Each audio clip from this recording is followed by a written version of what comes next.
गुजराती स्वतंत्र जैन संघ की तरफ से, प्रीतमपुरा की तरफ से आप सभी का स्वागत है।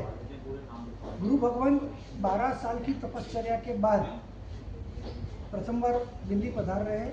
मन में एक भाव है कि 12 साल की जो अभ्यास है, जीवन परिवर्तन का जो अभ्यास है, एक अध्यात्म का अभ्यास होता है, एक जीवन परिवर्तन का अभ्यास होता है। तो अध्यात्म के अभ्यास के बेस पे समाज जीवन में जो सज्जनता को उर्वरित करना है, जो पवित्रता को आगे बढ़ाना है, उसके लिए 12 जुलाई को गुरु भगवान का प्रीतमपुरा गुजराती जैन संघ में प्रवेश होगा। 12 जुलाई से कब तक रहेगा ये 1 दिसंबर तक गुरु महाराज वहीं पे विराजमान रहेंगे। इसके सबसे खास बात जो एक टारगेट लेके गुरु भगवंत आए हैं कि दिल्ली और दिल्ली से देश, देश से दुनिया, एक पवित्र विचारधारा को आगे बढ़ाने का करीब 18,000 जैन संत और उसके अलावा सभी हिंदू सनातनी संत हमेशा एक ही काम में रखते हैं कि समाज जीवन में पवित्रता, निर्मलता कैसे आगे बढ़े।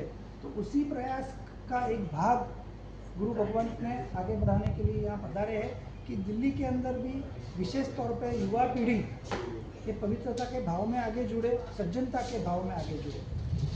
वहाँ पर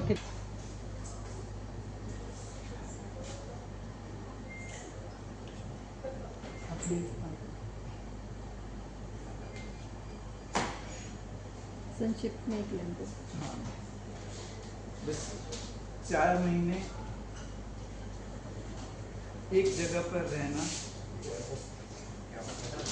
और शेष 8 महीने भ्रमण करके सभी को कैसे पवित्रता में, नीतिमत्ता में आगे बढ़ाना, हमारी तो शुद्धि यात्रा है। हर एक जीव शुद्ध बने, उस हेतु से ही हम इतना प्रयत्न कर रहे हैं। और एक श्रद्धा भी है कि अच्छे काम में हमको ईश्वरीय सहाय हमेशा मिलती है। हमारे गुरुदेव के आशीर्वाद लेकर के इस काम के लिए निकले हैं, तो इसमें सफलता मिलने में हमें कोई संदेह नहीं है। निश्चित तौर पर हम सफाई अभियान या शुद्धि अभियान में सफल होंगे, इसी हेतु से यहाँ आना हुआ। 12 तारीख को सुबह 9:30 बजे प्रीतमपुरा गुजराती समाज में महाराज जी का चतुर्मास स्थापना होगी और वहाँ हमारे दिल्ली के मेयर और भी कई राजनीतिक लोग वहाँ पहुँचेंगे। सीएम साहब भी अभी संभावना है आज क्लियर हो जाएगी, वो भी पहुँच रहे हैं। आपको सबको नम्र विनती है, गुजरात अपार्टमेंट प्रीतमपुरा में जरूर पधारे और 4 महीना चतुर्मास आप जरूर लाभ लीजिए। और प्रवचन ऐसी जबरदस्त है कि जीवन कैसे जिया जाए वो उस पर महाराज साहब आपको पूरा हर चीज समझाते हैं और हमें जैसे दिल के अंदर खुद उतर जाए ऐसे स्पष्ट भाषा में समझा। एक भावना, गुरुदेव आप यहाँ तक आए हो तो क्यों जन जन तक हम ना पहुंचे। आपको इतना कह सकता हो कि आपका और हमारा दोनों का काम एक घटना एक स्थल पर घटती है, आप उसको देश के कोने कोने तक पहुंचा सकते हो। हमें भी हमारे गुरुदेव से जो तत्व ज्ञान मिला, जो समझ मिली, किस तरह जीवन को हम ऊंचाइयों तक ले जा सकते हैं, तो वो समझ हमारे तक सीमित न रखकर उसको अधिक से अधिक लोगों तक पहुंचाया जाए, उस हेतु से गुरुदेव ने यहाँ पर हमको भेजा। आज तकलीफ एक ही है, रोज समाज में एक नया गटर का ढक्कन खुलता है और एक बगीचा सूख रहा है।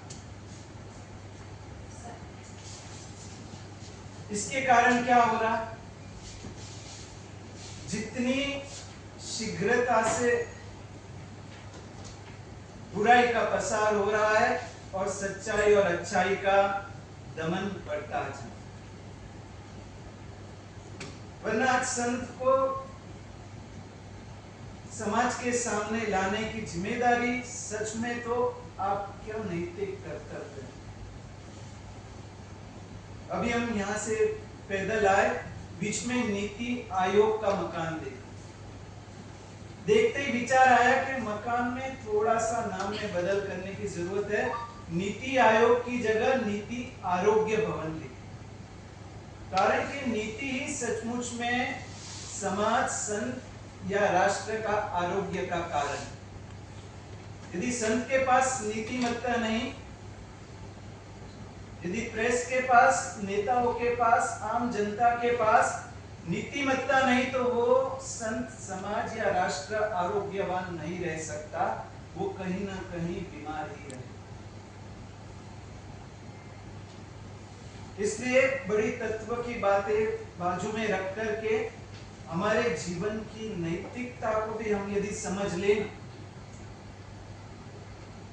आज यदि हम एक पिता के रूप में हैं, आज यदि हम किसी की पुत्र के रूप में है, पत्नी के रूप में है, पड़ोसी के रूप में है, और उस भूमिका को हम नीतिमत्ता से अदा करना सीख ले, तो आज राम राज्य दूर नहीं, कहीं हमें भूतकाल में जाने की जरूरत नहीं, कहीं भविष्य में किसी अवतार के राह देखने की जरूरत नहीं। यहाँ बैठा हर एक सदस्य वो राम और सीता से कम नहीं, यदि वो नीति से जीना सीखे। आज संतों की जरूरत क्यों पड़ रही? संतों का काम तो साधना करना,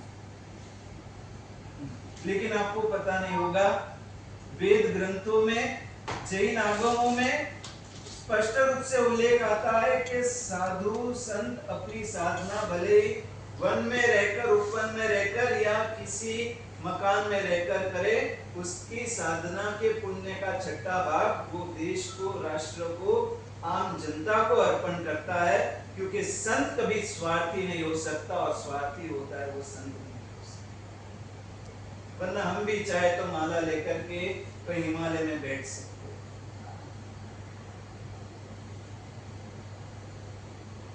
आज ये प्रयत्न किया, गुरुदेव ने विश्वास रख करके कुछ भविष्य की उज्जवल दिशा देख करके हमको इस दिल्ली राज्य की तरफ भेजा, और करीबन 2000 किलोमीटर का पैदल विहार करके यहाँ तक आए। लेकिन कष्ट के पीछे भावी में होने वाला लाभ, उसके आगे ये कष्ट का थकान भी महसूस